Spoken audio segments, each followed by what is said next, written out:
És ott hibáztam el, hogy nem számoltunk ezzel a válsággal, mit jönni fog. Mennyire mentél tönkre? Hát teljesen semmim nem maradt. Kocsi, lakás, mindent elvitték. Majdnem fél évet arról ment el, hogy mit csináltam rosszul. 7 lovat etettem minden nap, szóval 7 ötletem volt, és mondtam, az 7-ból egynek át kell vinni engem a hegy másik oldalon, és ha arra tudsz válaszolni őszintén, hogy miért a tiéd kell a vendégnek, és az körül tudsz felépíteni üzletet, akkor annak van esélye túlélni. És minden az, ami nem működik, az egy valaminek a nem megértése. Apám mindig azt mondta, fiam, az élet végén nem az számít, mennyit van, hogyan van, mert egy mafiózónak is van pénz, és lehet, hogy nekünk csak annak 10 000 van, de hogyan van. És ha erre fogsz tudni élet utolsó pillanataiba válaszolni, akkor jól életet éltél. Vendégünk Ranjit Singh Dhillon, aki 1990-ben 20 évesen érkezett Magyarországra, ahol több mint 35 év alatt 5 különböző iparágban épített fel sikeres vállalkozásokat.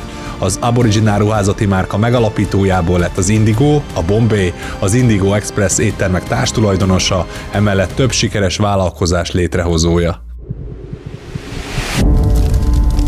Üdvözöllek a Vezesd a jövőt világában!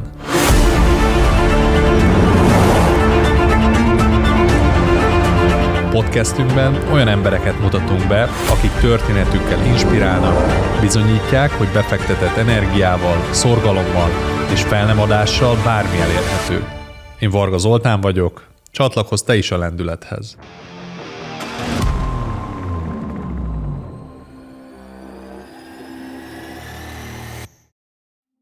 Mielőtt elkezdünk beszélni a mai témánkról, ne felejtsetek el követni minket, ha tetszett, lájkolni az adást, és iratkozzatok fel a Suzuki Vezesd a jövőt podcastre. Így biztosan nem maradtok le beszélgetéseinkről. Köszönjük, hogy velünk vagytok, vágjunk is bele! Üdvözöllek, Ranjit, nálunk, hogy jobban megismerjenek téged a hallgatóink és a nézőink. Kezdjünk már pár villámkérdéssel. Mi volt az első szó, amit megtanultál magyarul?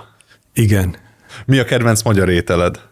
Lecsó kolbász nélkül. Mi hiányzik legjobban Indiából? Beszélgetés barátokkal, beszélgetni saját nyelven, zenét hallgatni barátaimmal, kik ott maradtak. Ha egy szó kérdezek, mi jut eszedbe Magyarországról?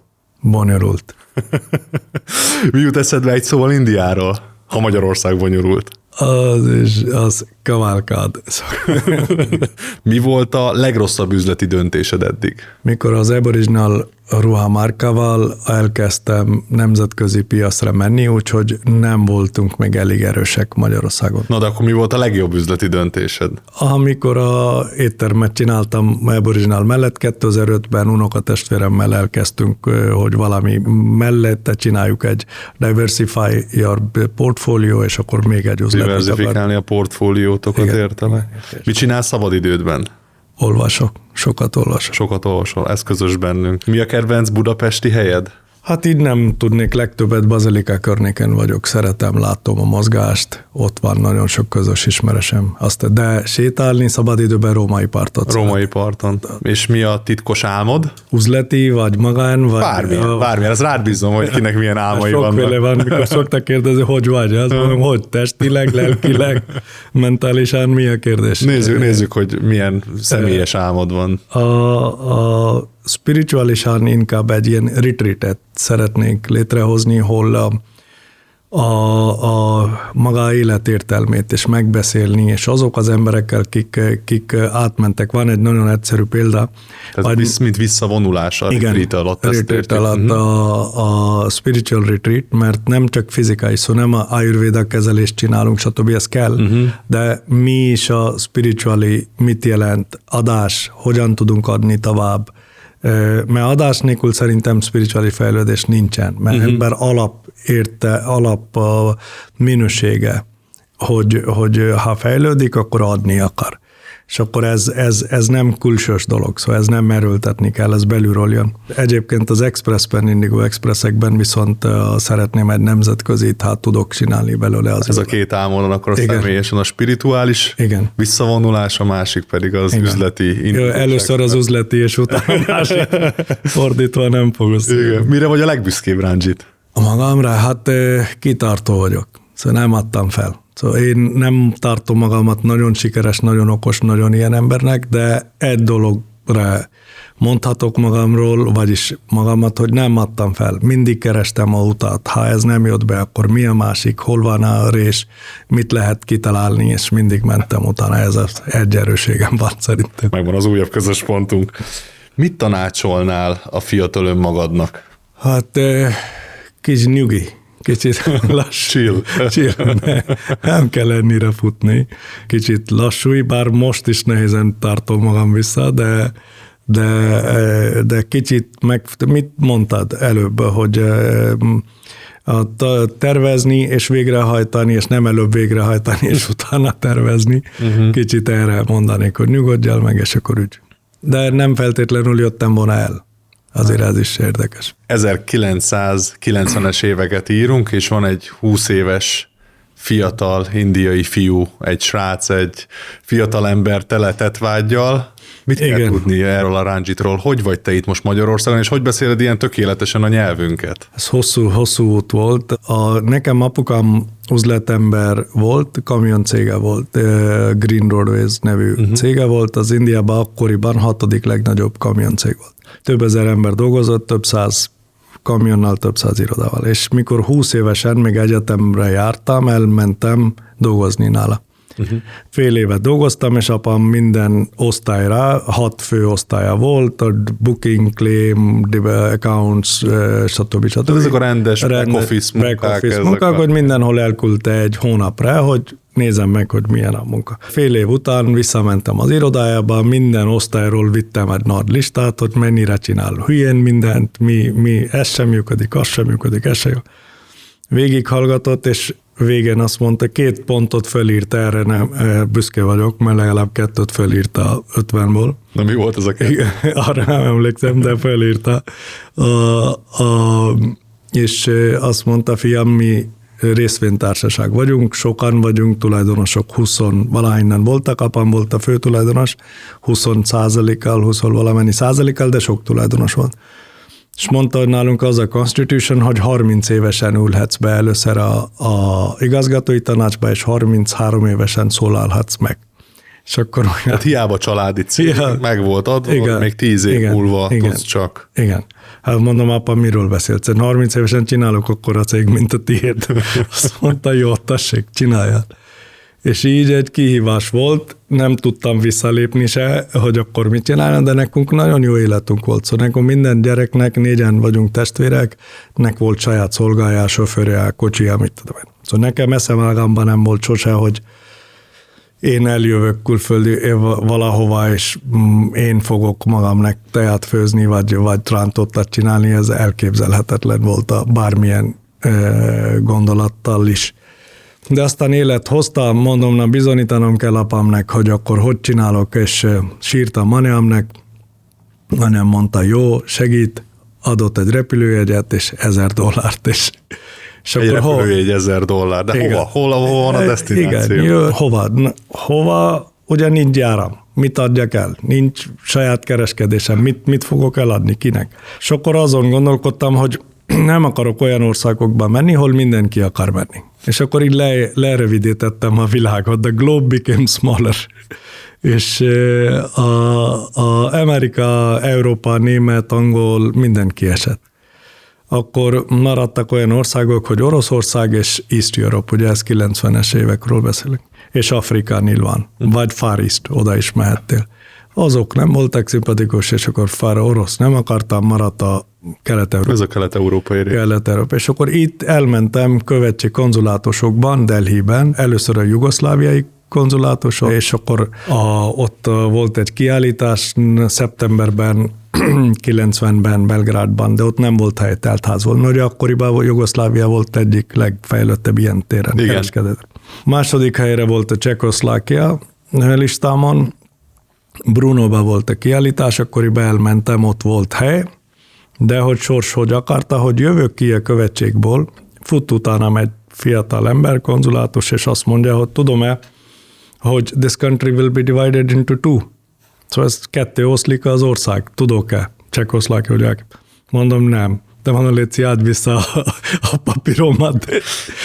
Azt sem tudom, hova megyek, plusz 2 oszlik, az még nagyobb kockázat. Hát akkor most már nem jövök Csehszlovákiába. Azt már nem ide nem jövök, úgyhogy így onnan visszaléptem, és maradt a 3. hely, hol Magyarország volt a listán, és 90. szeptember 3-án jöttem először kiállításon. Gyakorlatilag azzal a gondolattal, hogy itt valami handicrafts, ilyen kézműves dolgokat fogok eladni, keresek rá partnert, és hazamegyek vissza, és majd onnan én exportálok, és minden rendben lesz, és leszek. Ez volt az eredeti koncepció, értelek. Igen. Tudtál valamit Magyarországról? Nem.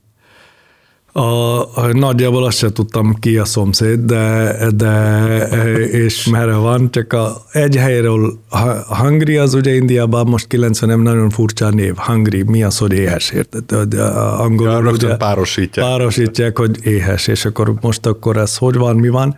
Egy helyen láttunk a Hungary szót, vagy a magyar szót, a olimpiai táblán. És amikor katonaiskolában voltam, mindig mutattak, hogy világ olimpiát nézni kellett, mindig mutattak, és ott láttunk, hogy nagyon fent van a Magyarország. De ugye kik után, hogy Kína, Amerika, vagy Amerika, Kína, még ilyen nagy országok, és akkor magyar és Hungary is ott van. Én azt gondoltam, biztos valami nagy ország, mint a fölötte lévők. Itt is ugyanannyian vannak, vagy nagyon nagy, valami ennyi elképzelésem volt, semmi más. És amikor Magyarországra először jöttél, mire emlékszel belőle? Leszálltál a géppel? Hát első leszálltam, Euroflottal jöttem, az volt a legolcsóbb, ugye orosz légitársaság. Leszálltam, taxiba beültem, és mondja a taxis, hogy van-e szállásom, booking. És ugye mondja magyarul, én mondom, no, kézzel-lábbal. És elvitt első napon, fél Budapestet láttam, mert ibuszirodáktól, akkor voltak ibuszirodák, még hasonló. Arra emlékszem, hogy kb. 1 óra körül szálltam le a gép, és kb. 4 óra körül megérkezik valahol a taxi, több menet közben sok helyre bemegyünk szállodában, rendes volt, de megkérdezte, te nincs szállás, teltház volt. Megérkezik egy szímre, hátra megy a csomagtartóba, kiveszi a 2 bőröndöm, mert abban voltak a minták, meg minden, és azt mondja, hogy szállják ki. Hát mondom, ez nem tűnik szállodának. Azt mondja, nem szálloda, és így rámutat a bőrszínemre, és rámutat a táblára, Indian Embassy Budapest. Szóval rendes volt, kiderítette, hogy hol van a követség, elvitte követséghoz, és ott lerakta. Azt mondja, én tovább nem tudok segíteni. És téged ott hagyott. És akkor. Ott hagyott ez volt az első a nagykövetségen, az indiai nagykövetségen. És akkor hogyan tovább? Hogy elkezdtél munkát keresni, kapcsolatokat? Hát akkor ezek szerint nem ismertél senkit is? Senkit. Hát igen, így hosszú úton bementem a követségbe, kérdeztem, hogy Indiából vagyok, kiállításon jöttem, stb. És akkor a szállást keresek. És azt mondja, ön szerint mi utazási iroda vagyunk? Mondja, követség. Mondom, oké, nem vagytok utazási iroda, de kint nagyon hideg van, mondtam, én nem tudok kimenni, valamit csináljatok. És akkor próbáltak szegenek ők is mindenhol felhívni, nem találtak szállást.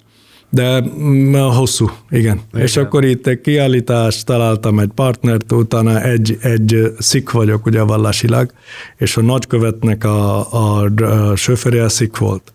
És ő megismert, vagy valahogy még az apamat is ismerte, unokatestvére, és akkor ő volt az első kapocs, ki szerzett szállás, mindig jött segíteni, valami kell, és akkor így indultam el. Akkor először csak ismerkedtél itt a körülményekkel. Mert én elképzelem, hogy én egy 20 éves fiatal indiai vagyok, ami sokkoló lehetett Magyarországon az időjárás, ugye, hogy teljesen más az idő. Végkörning nadrágba jöttem, fogalmam sincs, hogy azt sem tudtam, hogy hideg lesz, és hogy ennyire lesz hideg. És milyen hónapot írunk? Szeptember. És ugye akkoriban hidegek voltak a telek, ti nem tudjuk, vagy nem biztos, hogy emlékszel. Vagy úgy volt, és nagyon sok minden sokkolt. Szóval a emberek öltözéke, Mi sokkolt az öltözékbe például? A lányoknak a ruháit Indiában ugye nem így vesznek fel, nem ilyenek a rög bőruhákban vannak, itt ugye szűk ruhákban volt, ami nem bántam, de azért érdekes volt. És hússal. Szóval vegetáriánus kaját valamit keresni, hogy nem húst akarta lenni, az egy nagyon nehéz feladat volt. és nyilván nem értem. Az emberi kapcsolatok, tehát az időjárás, igen. az étkezés, igen. és az emberi kapcsolatok. Igen. Mi volt más egyébként, hogy azon kívül, hogy a nyelv barátságosak voltak ekkor, vagy inkább zárkózottabbak? Én szerintem ez a 90-es évek ide az egy nyitott világ volt, mert mindenki várt egy új valamit, pozitív. Én nekem nem rossz a vélemény, nem rossz az élményem. Szóval, hogy ilyen valahogy emberekben volt egy lendület, egy változásnak elvárása, vagy egy vágy volt, hogy változik, sok minden fog változni. Nyilván jövőben könnyű bízni, csak jelenben és múltban nehéz. És valahogy ezt éreztem.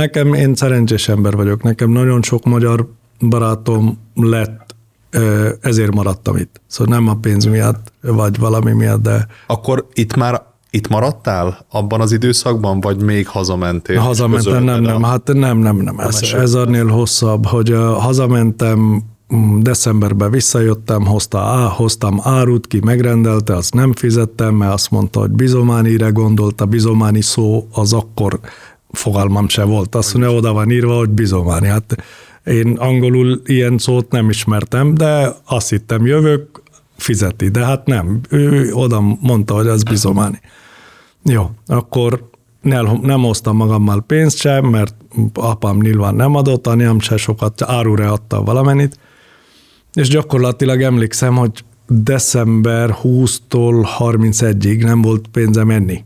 Egy doboz kólát tudtam venni, mert árut nem fizetett, nem akartam hazamenni, vagy apámnak szólni, hogy ez kudarc, és mondta, hogy majd elsően fizet valamennyit, mondom, azt megvárom, és akkor azt a marad pár ezer forintom, mi volt, azt elosztottam napi egy kólára, és így volt a második utam. És hazamentem, és mondtam, hogy elég, nem jövök vissza nekem. Hazamentem, anyám nézte, hogy 15 kilót, vagy mennyit fottam egy hónap alatt, azt mondta, hogy ez így nem jó, apám is odahívott, nem akarok, hogy meghalljál, mert én voltam a idősebb fiú, vagy vagyok a idősebb fiú a családban, hogy megegyezek az igazgatóimmal, te bekerülhetsz igazgató helyettesként Dél-Indiába, ne ölj meg magad.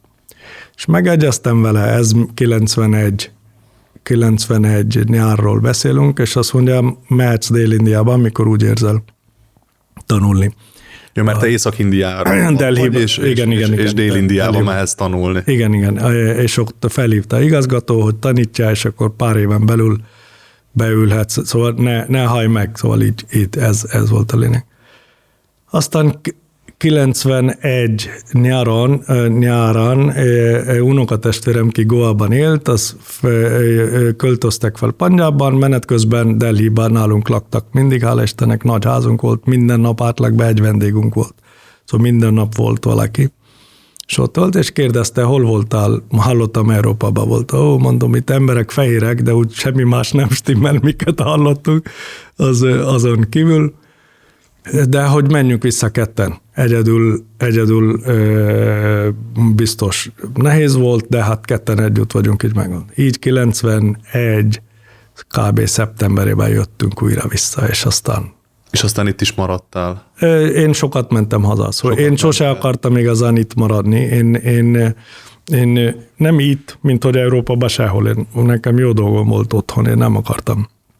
De valahogy sors így hozta. Családnak ez csalódás volt, hogy te voltál a legidősebb fiú, már az igazgató tanácsba, bérelt helyed volt, ugye?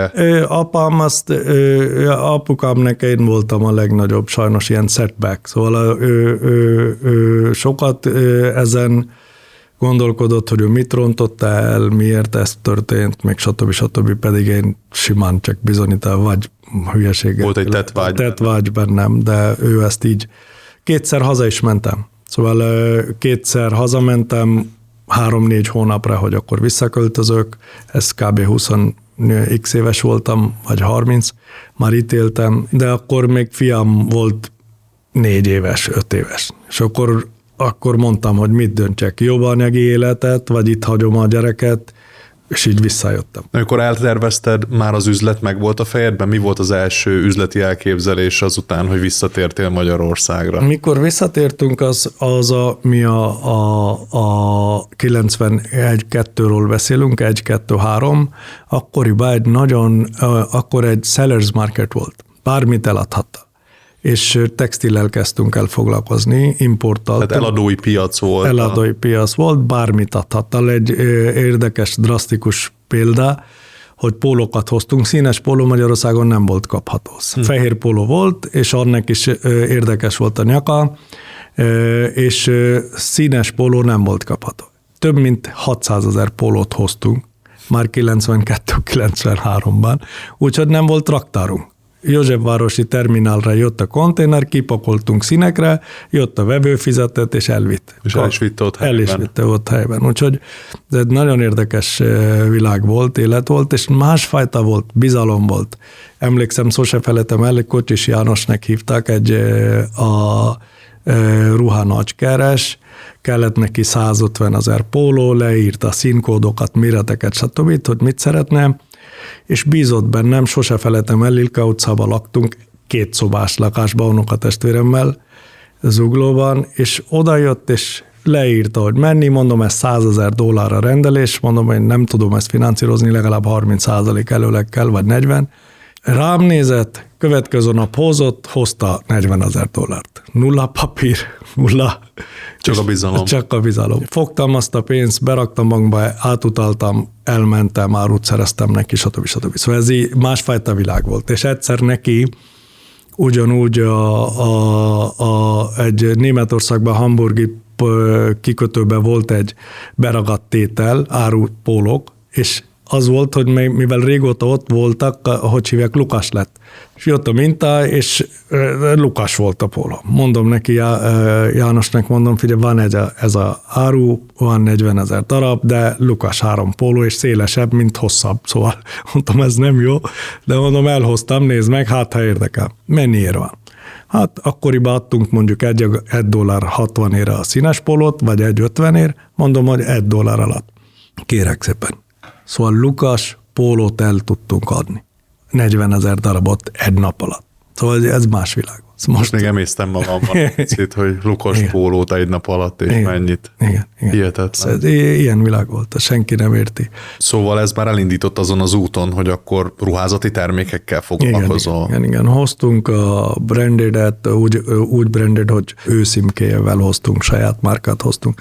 Gyakorlatilag textilimportőrök lettünk, de aztán jöttek kínaiak a textilpiacon, és már tönkre mentünk, ugye már, mert sokkal olcsóbbak voltak, és nagy dumpingbe hoztak a árut, mi nem tudtunk velünk versenyezni. Úgyhogy ez a piac 2-3 évig ment, utána kínaiak átvették. És akkor elkezdtem gondolkodni, hogy mit csinálják, hogy mindig váltanom kell, mindig más, akkor mondom, hogy csinálok egy saját márkát.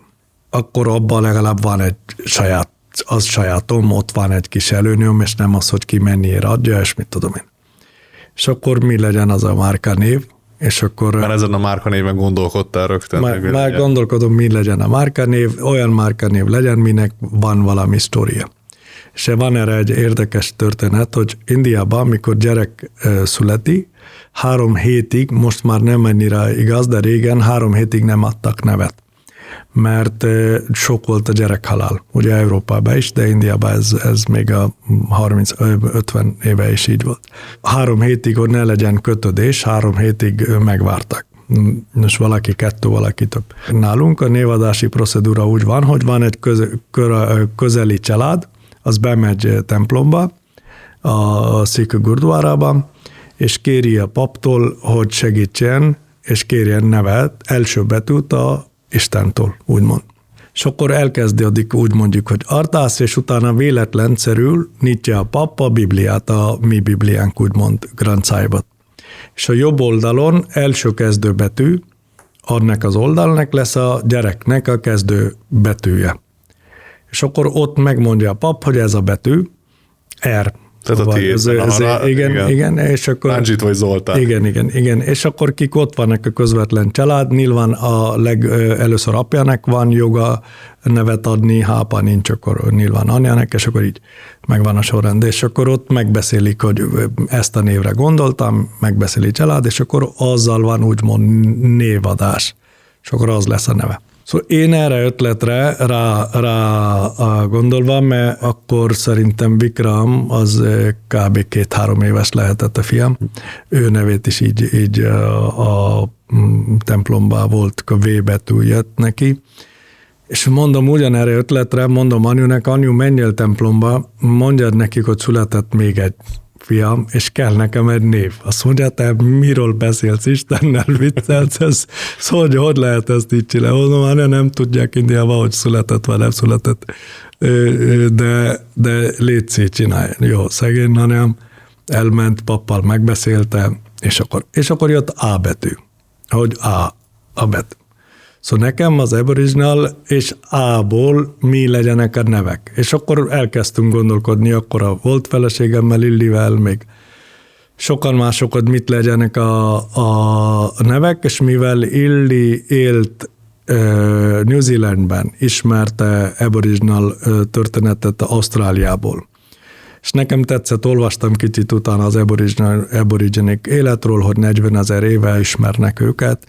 Még azt tetszett legjobban, hogy ők nem beszéltek, ők álommal kommunikáltak egymással, és ők nem raktároztak. Szóval olyan állatot öltek, mit aznap meg tudtak enni, és soha nem raktároztak. Olyan bizalommal voltak a teremtéssel, és egyensúlyban voltak a teremtéssel. Megöltek egy állatot, akkor arra volt egy rituál, megbocsátást kértek, stb. De hogy nagyon mély volt, és mert nem volt 3 nap rekája. Én bízok a teremtésbe, hogy ma adott, holnap is fog adni. Ezzel a fetszó. Nekem nagyon tetszett ez a világ, és akkor azt mondtunk, hogy Aboriginal és Back to Basics. És akkor az volt a szlogán, hogy Back to Basics, itt most nagyon félrementünk, és akkor ez lett a brandnek a úgymond szlogánja. Tehát a márka neve lett az Aboriginal. Igen. Back to Basics mottóval. Igen. És az akkor onnan jött, hogy édesanyád elkérte a nevet a paptól. Igen. Volt ez a spirituális gondolat mögötte, és a Back to Basics-el. És akkor ez született a születése a márkának. Igen. Ez 2000-ben kezdődött, kicsivel kezdtünk varoddal, itt varadtunk pólókat, stb. Hála Istennek, utána gyorsan nőttünk.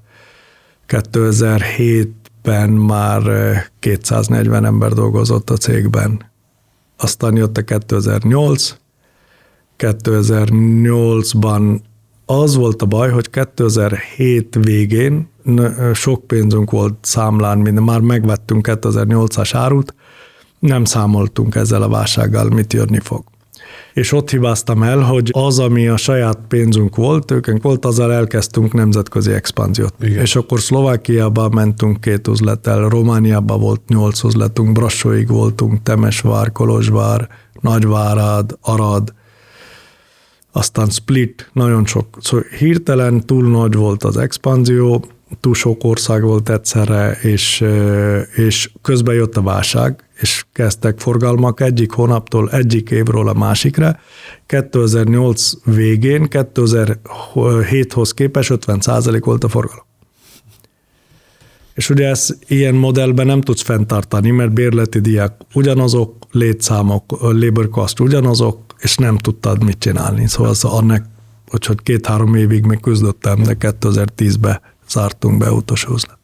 Tehát az expanzió az azt jelentette, hogy itt a régióban azokat az országokat, meg városokat, amiket felsoroltál itt, és a kitettséged azért nagy volt a munka, igen, erővel kapcsolatos díjazásokkal, bérleti díjakkal.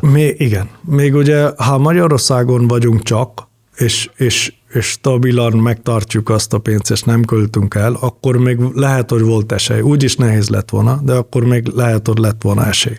De így nem volt esélyük, mert túl sok volt a kitettségük. Tehát ez volt a tanulságod neked, igen, hogy igen. túl hamar kezdted el az expanziót. És túl sok ország. Ez, amit előbb mondtam, ha Magyarországon 200 üzletet tudtam volna csinálni, mint a lengyelnél, akkor már lett volna értelme tovább. De már nem volt hely hova menni, itt nem tudtunk tovább nőni, és a ruhaüzletnek volt egy kényszere, mert jöttek a Zara és a Bershka család, ha nem adsz választékot, akkor nem fognak venni. De választékot adjál méretre, színre, ahhoz kell darabszámhoz kell üzlet. Szóval neked kényszer. Ez egy kényszer volt. Ha nem csináltad azt, akkor azért mentél tönkre. Ha csináltál, akkor azért mentél. Amikor azt mondod, hogy tönkre mentünk, az mit jelentett? Tehát mennyire mentél tönkre? Hát nem magyarosan, sajnos valóban. Tehát rendesen. Teljesen. Semmim nem maradt. Kocsi, lakás, mindent elvitték. 2010. 10, ja. És akkor újra kell kezdenem, mit fogok csinálni?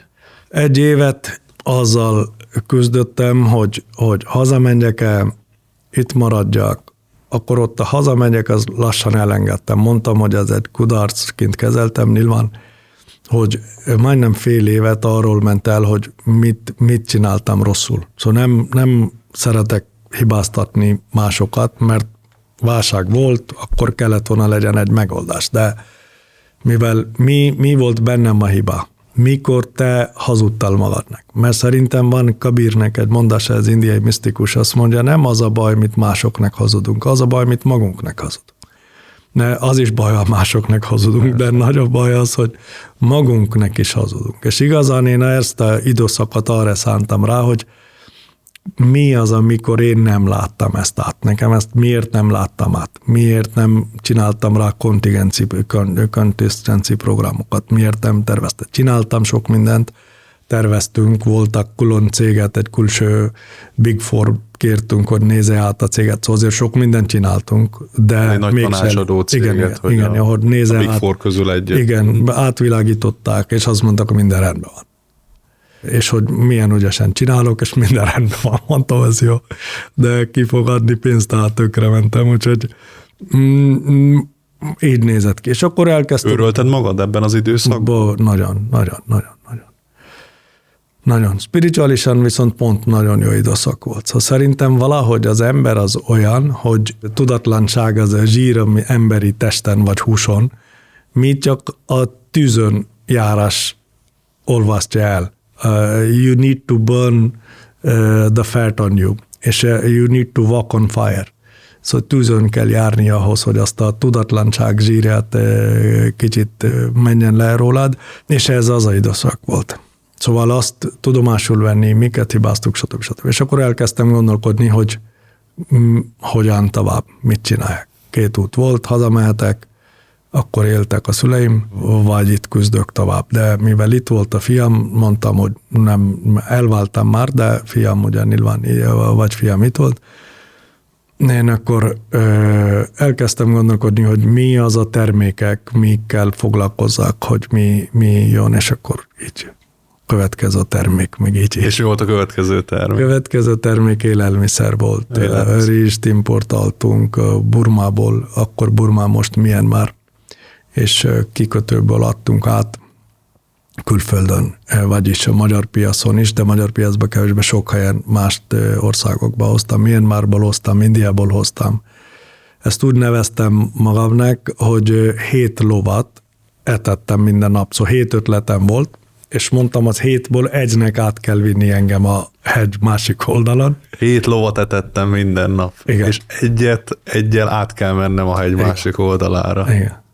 Igen. És ez a 7 ötlet volt, miket különbözőket volt, nem mondhatlak azok kik voltak, de lényeg az, hogy ezekból. És akkor egyik ötlet bevált, az rizs volt, utána azzal átléptünk, meg így tovább, utána csináltam médiaszékbe is volt részem, aztán csináltunk a építőipart. Szóval igazán az üzletekről úgy, ha nem éreztem, hogy nekem van oda a helyem, ha nem tudok hozzá adott értéket adni, mi nekem van előnyöm, valamilyen szinten, vagy tapasztalat, vagy kapcsolat, vagy valami, akkor az hosszú távon nem fog fennmaradni. Én nem hiszek abban, hogy piac akkor csinálja. Neked kell azt csinálni, piacot létre kell, igen.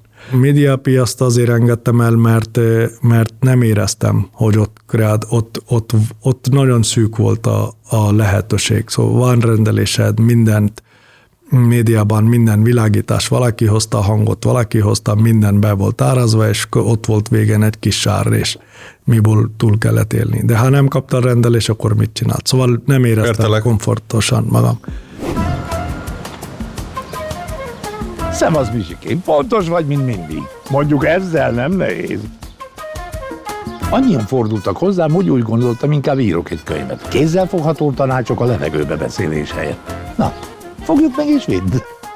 Rádobtunk még egy kedvezményt az eddigiekre. Válaszd most full extra Suzuki S-Cross-t vagy Vitarát, és vidd haza a többet kevesebbért. Suzuki.hu.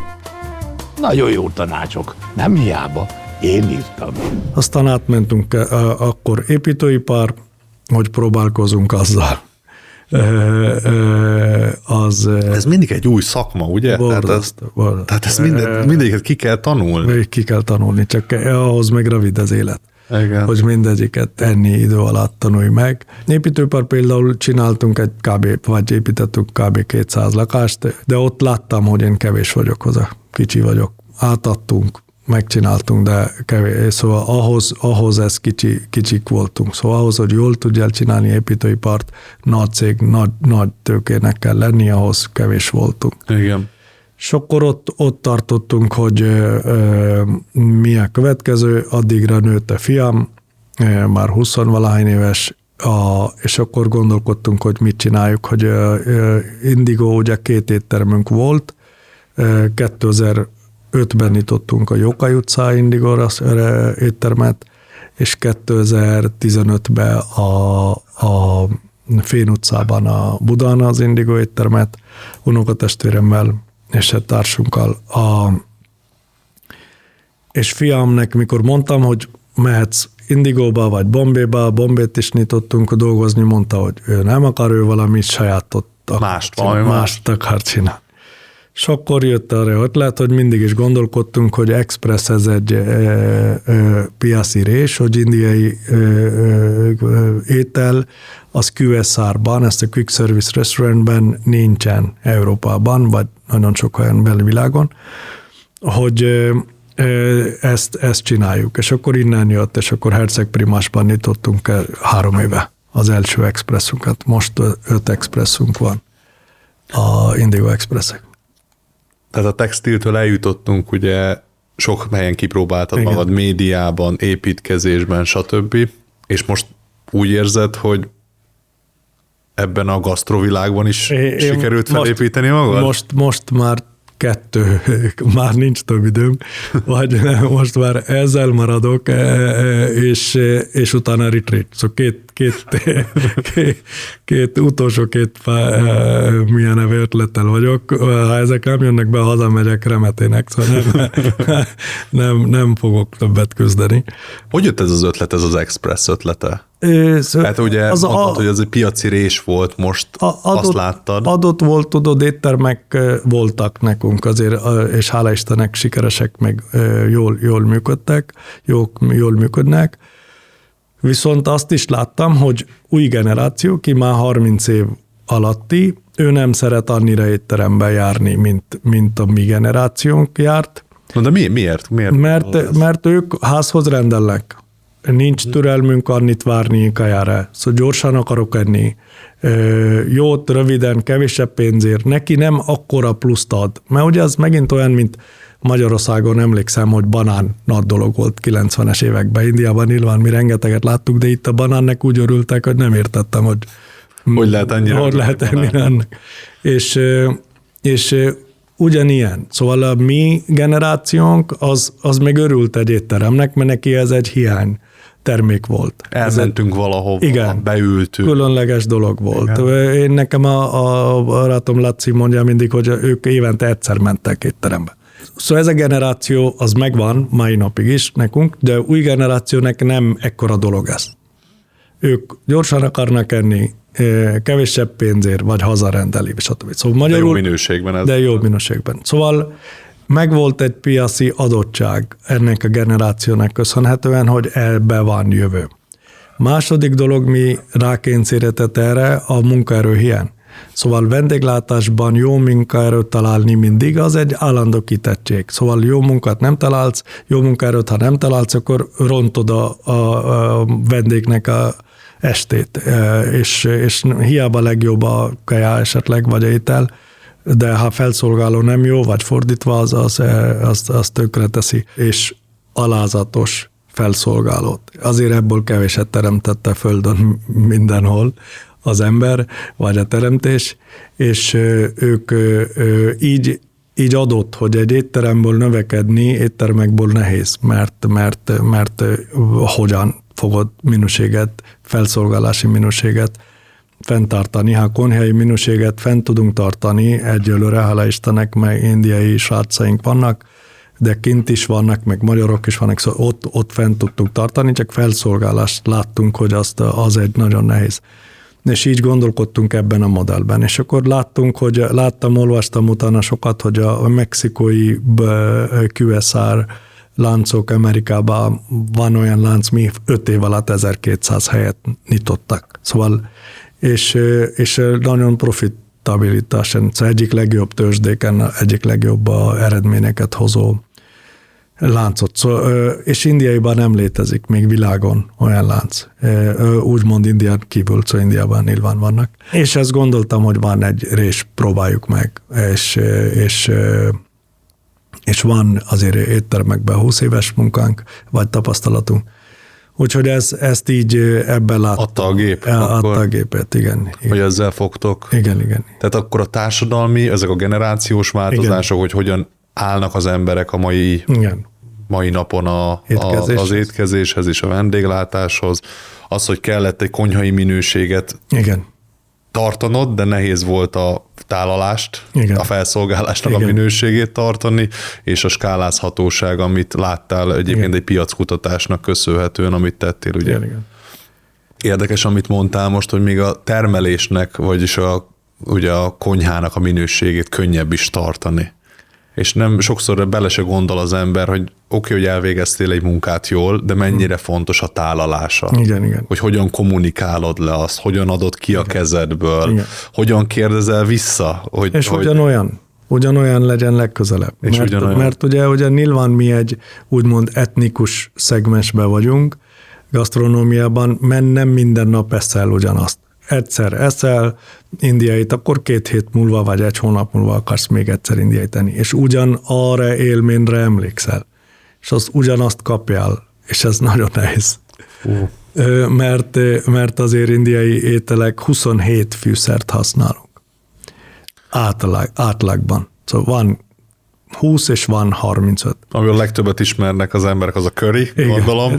Curry az úgy egyébként nincs is külön mint egy fűszer. Az inkább csak egy gyűjtőnév. Az egy gyűjtőnév. Ugyanúgy, mint a masszala? Igen, mint a masszala. Tehát, hogy inkább ezeket nem is úgy curry levél létezik, de curry, mint így nem, ha mondaná indiai szakácsnak, hogy figyelj, kérek curryt, nem fog érteni, hogy miről. Pedig nekünk, így európai embereknek rögtön az jön, hogy az a fűszer. De akkor ezek fűszerkeverékek igazság szerint. Igen.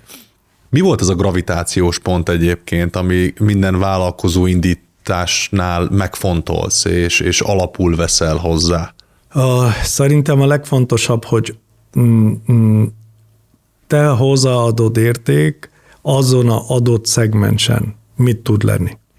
Szóval például étkezésre. Mindig azt mondják, hogy persze étel könnyű, mert minden nap enni kell. De ez nem igaz, mert minden nap enni kell, de tegnap is ettek emberek, 1 évvel ezelőtt is ettek, 10 éve is ettek, akkor miért a tiédet? Ha erre kell válaszolni, nem arra kell válaszolni, hogy ételt adunk, miért tiéd? És ha arra tudsz válaszolni őszintén, hogy miért a tiéd kell a vendégnek, és az körül tudsz felépíteni üzletet, akkor annak van esélye túlélni. Ha csak azt hiszed, hogy nem, mert ruha kell mindenkinek. Nem, tegnap is volt ruhája, holnap is fog kelleni. Miért kell egy új brand? Szóval ez nagyon-nagyon fontos, hogy te hozzáadott értéked mit tud lenni. És nem mindig az kell, hogy én legjobb festő vagyok, vagy valamit nagyon különlegesen tudom. Lehet, hogy annyi a tudásom, hogy találom egy piaci részt, és hozzárakom a csapatot. Ez is lehet, de azt is tudni kell. Szóval tudnod kell, hogy mit tudsz. Hogy kezdesz el egy csapatot építeni? Mert ugye mondtad, hogy meg vagy te, Igen. megvan a saját magad ambíciója, szenvedély, amit bele tudsz tenni ebbe, Igen. keresd a miértet, Igen. és utána ez hogy rendelsz hozzá egy csapatot? Ez nehéz. Szerintem apukámnak volt egy mondata, fiam, vagy okos embert találsz, vagy megbízhatod. Kettőt egyben nagyon nehéz találni. Ha találod, akkor ő csinál saját céget. És akkor mindig azt mondta, hogy inkább megbízhatóhoz menjél elő, ha kettő között kell dönteni. És nekem ilyen szempontból én ezt tartottam élet végéig, ezt a tanácsot, és nekem most is van core cégben van 5 emberünk, ki több mint 20 éve van velem. 18-23 átlagban. Ha én csináltam ruhával jöttek velem, de már csinálják éttermet, csináltak építőipart közben, mindent próbáltak ők is tanulni. Stabilan melletted van. De ott vannak mellettem azóta. Én ebben látok. Van nekem egy nagyon jó barátom, Kullai Péternek a mondása, hogy világ 3 emberből van. Van a taker, ki minden áron venni akar, neki mi a haszna, van a giver, és van a giver-taker, ott is van 2 kategória. De ha embereket választasz, akkor giverból választasz. Tehát aki ad. Akiben természetében van adni, az a embert válasz ki, és így próbálok. Hogy látod meg bennük? Tehát, hogy vannak trükkjeid rá? Tapasztalat van látni, és helyzeteket is kell teremteni, hogy látod, hogy reagál. Egyszerű. Van egy adott helyzet, van egy kollégád, kiben bízol, vagy kiben azt gondolod, van jövőkép, van nincs, és van egy adott időszak, és kevésbé jól megy az üzlet, vagy valamit, és azt mondom, figyelj, mindenkitől várom el, hogy ő mit ad hozzá. Ő neki hogy fájjon, vagy mit. Én nem kérdezem, ti mondjátok meg. Az egy nagyon nagy mérő.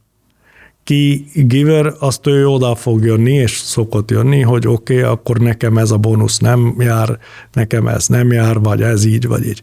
És a taker ott van, ki nem, én mindent megcsináltam. És akkor ezt csak helyre rakod, hogy igen, ebben a helyzetben ez az ember így volt, ez az ember így volt, és mikor jön a következő lépés, akkor a helyzet, akkor tudsz úgy reagálni. Érnek egyébként folyamatosan gondolom mindannyiunkat kételyek a bukás lehetőségétől, félelem, hogy megint ugye már volt egy márkám, teljesen lenulláztam magam, tönkretett ez a dolog, és akkor most belevágok egy új iparágba, egy új üzletbe, megint ott van benne, akkor gondolom az a kételj folyamatosan a fejedben, hogy mi lesz akkor ezzel is.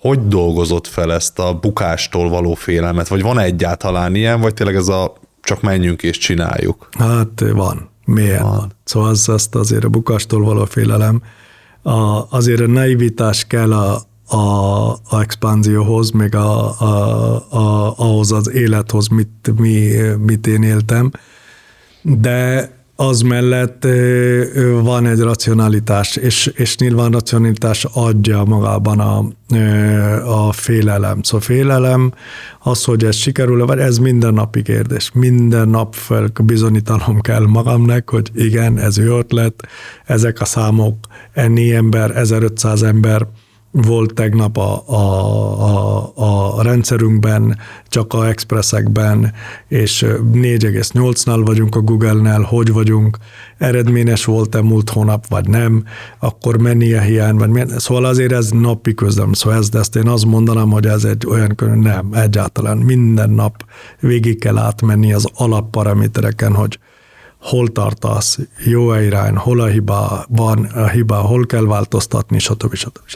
Folyamatosan, ahogy mi szoktuk mondani a cégnél, kaizeneled a saját tevékenységedet, és nézed ezeket igen. Nem bírod elengedni. Nem lehet. Sajnos nem. Túl kicsi a gyerek, még ezt nem. Azt még nem bírja túlélni. Látok itt most egy üzletembert magammal szemben, aki paraméterekről beszél, profitról beszél, vállalkozásindításról beszél, és mellette ismerek egy olyan embert, aki már itt a felvezetőben is beszéltünk arról, aki hisz a spiritualitásban, hisz a reinkarnációban, írt egy könyvet erről az emberi lélekről. Igen. Hogy fér ez a kettő meg egymás mellett? Melyik vagy te igazából, vagy mindkettő? Szerintem nincs kettő. Ez egy van. Szerintem nincs. Spiritualitás mit jelent? Mi a spirit? Lélek. Ha azon kívül mi van? Szóval azt én sosem felejtem el, egyszer volt egy barátnőm, Moniki mondta, hogy még nem érek rá a spiritualitással foglalkozni, még élni akarok. És sosem felejtem el, hogy miért gondoljuk azt, hogy az nem élet. Élet maga az. És hogy az külön kezeljük, azt gondoljuk, hogy spiritualitás igazán napi életben van. Szóval az, hogy azért, hogy én évente 2-szer elmegyek egy jogatáborba, meg meditálok, és akkor spiritual vagyok, ezek nem igaz. Spiritualitás az, hogy mindennapi döntéseim, hogy lépek karma, az nem azzal működik, szóval ha meghalunk, és azt mondjuk, hogy én minden vasárnap templomba mentem, azért ezt nem. Mit tettél? Mi a napi tett? Mi volt az indíték a tetteid mögé? Miért csináltál? Csinálhatsz rosszat is a jó indítékkal, és csinálhatsz jót is a rossz indítékkal. De melyik számít? Melyik a nagyobb karma? A szándék számít. Mindenhol a szándék. Ez a karma.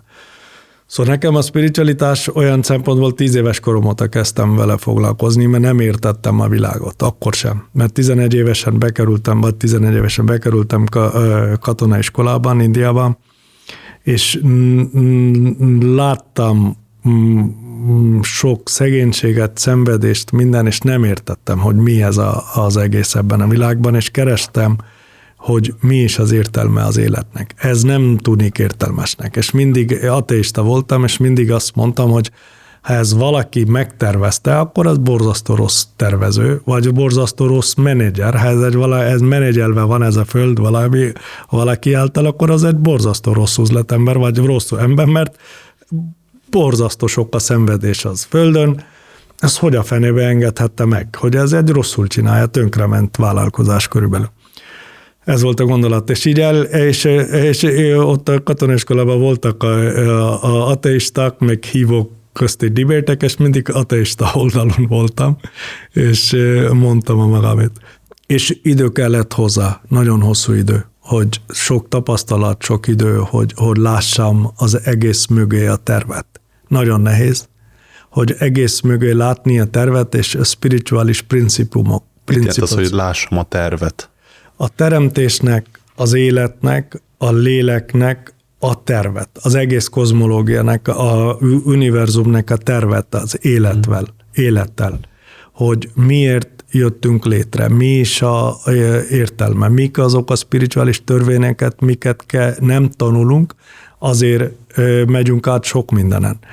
És ha azok a törvényeket megtanulnák, akkor miért lenne? Szóval élet nem büntet. Teremtés nem büntet, teremtés csak tanít. És minden az, ami nem működik, az egy valaminek a nem megértése. Szóval annak a hiánya, megértés hiánya okozza, bármi is van életünkben a nehézség.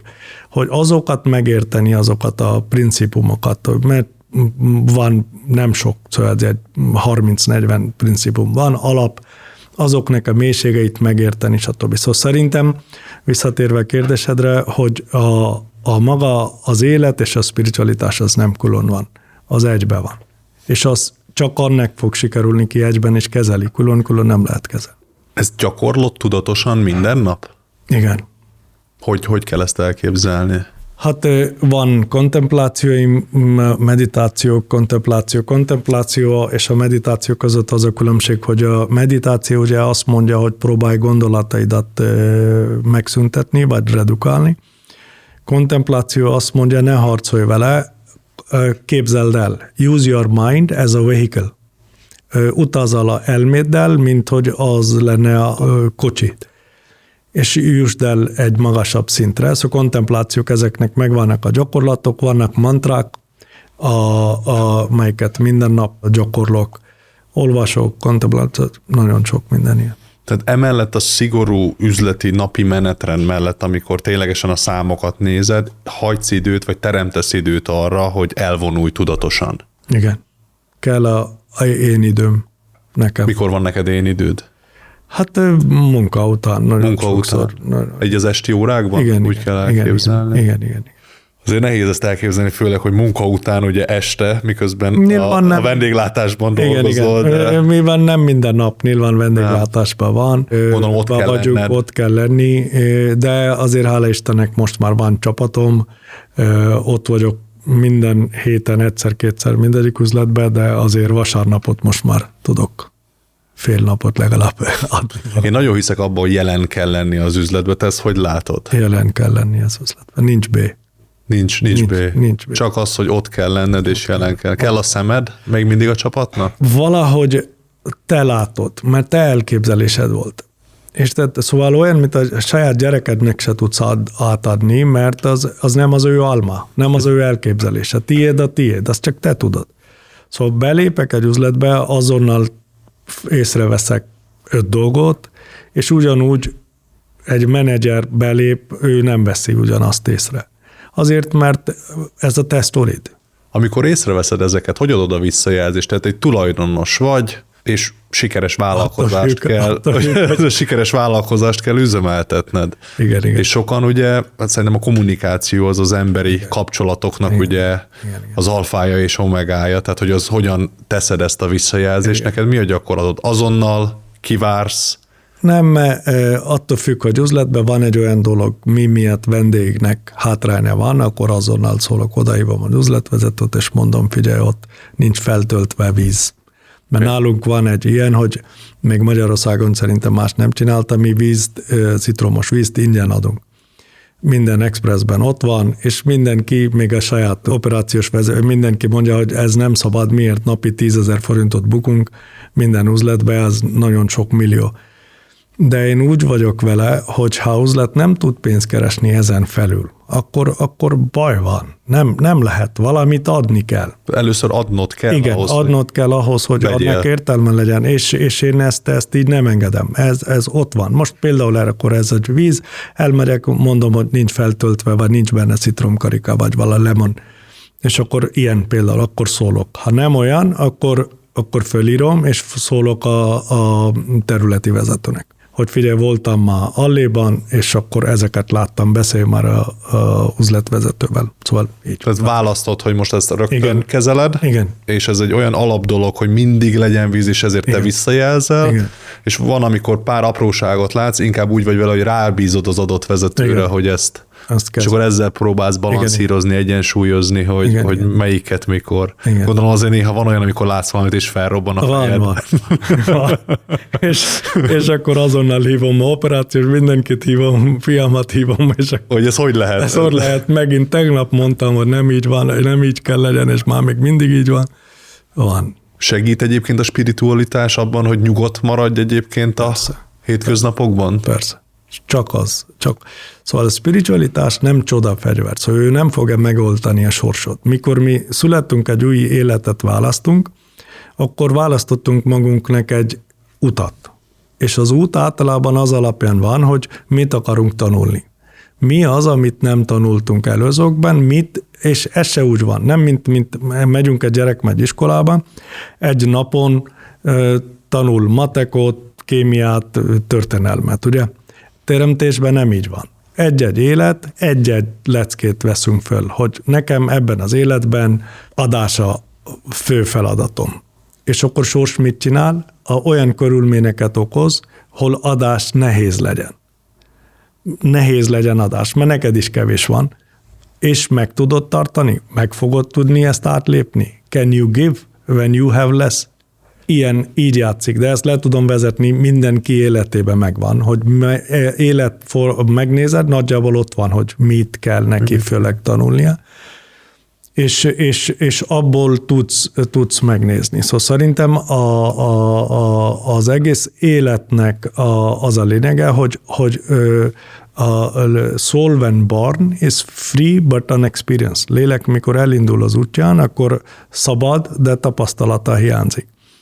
És akkor a teremtés úgy hozta létre teremtés, hogy tapasztaljon. Mert kevés, hogy én neked mondom, kevés, hogy te nekem mondod, neked kell átmenni. És ahhoz hozta létre ezt a lilát, hogy mondják krisnások, ezt a világi életet, hogy ezen keresztül tanulni tudjuk. Amikor gondolkozol, milyen nyelven gondolkozol? Angolul inkább. Angolul. de mivel Indiában angolul tanultunk ugye minden tantárgyát, nem, ez nem igaz szó. Magyarul is gondolkodok. Magyarul is gondolkozol? Nagyon sokszor magyarul gondolkodok, igen. És most hazádnak mit veszel? Tehát indiainak vallod magad, és milyen hazád? Hontalan vagy. Hontalan? Igen. Itthon se érzem otthon magam, már Indiában se érzem otthon. Kettő elvált, talán, de nem kell otthon lenni, mindenhol van otthon.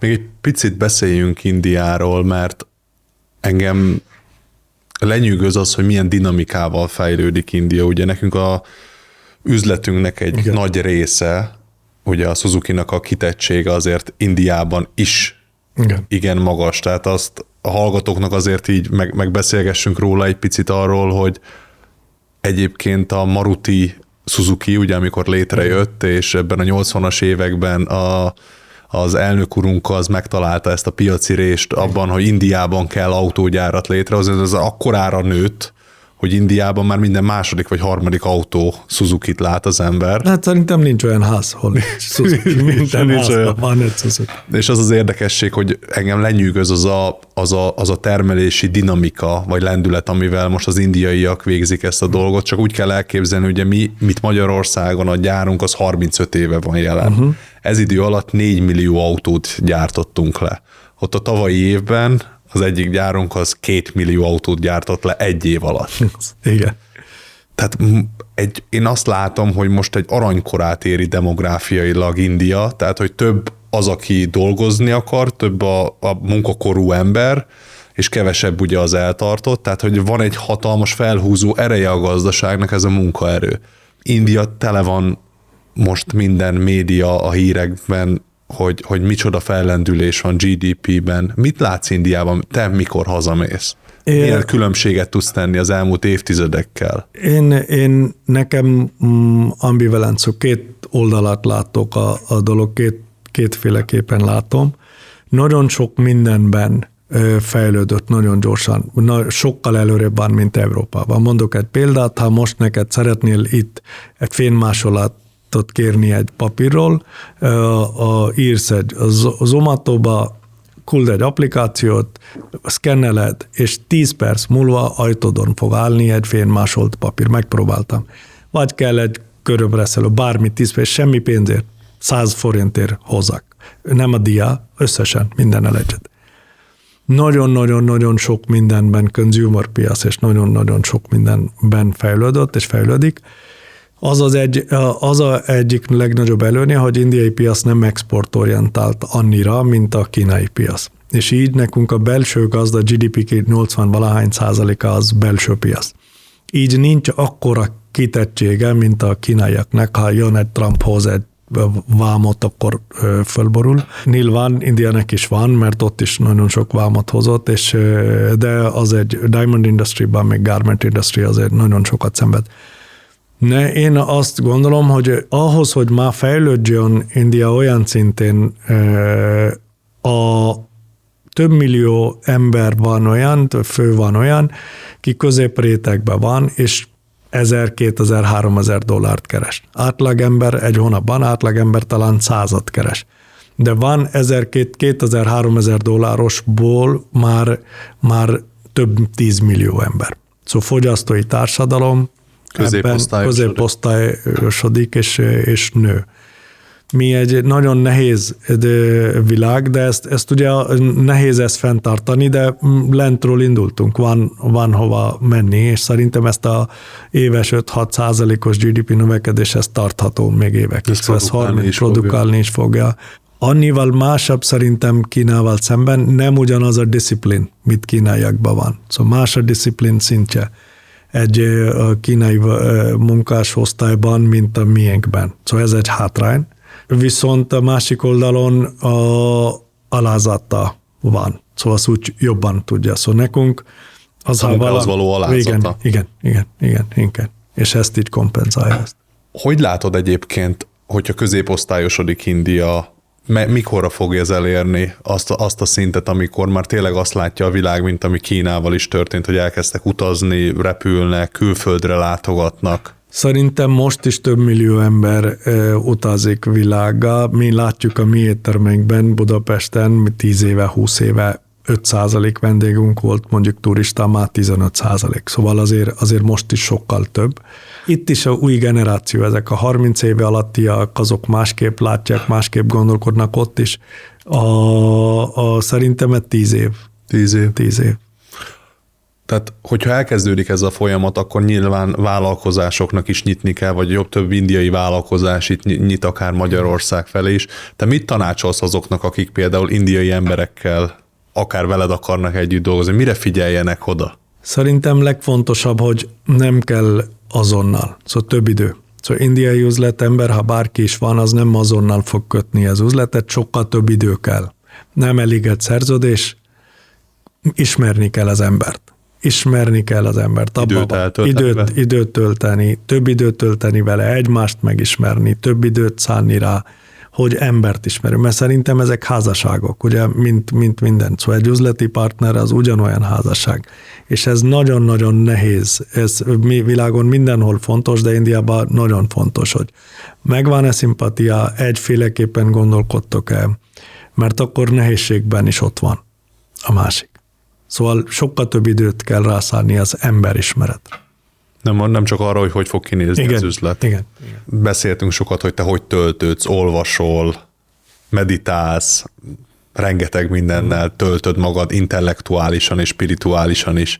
Mit tanácsolsz, aki téged megkérdez, mit tanácsolsz a hallgatóinknak, hogy volt-e olyan könyv, volt-e olyan film, bármi olyan, amivel találkoztál, hogy meleg szívvel tudod nekik ajánlani, hogy ez neked akkora hatással volt a te életedre, hogy hát, ha ők is tudnak belőle merítkezni.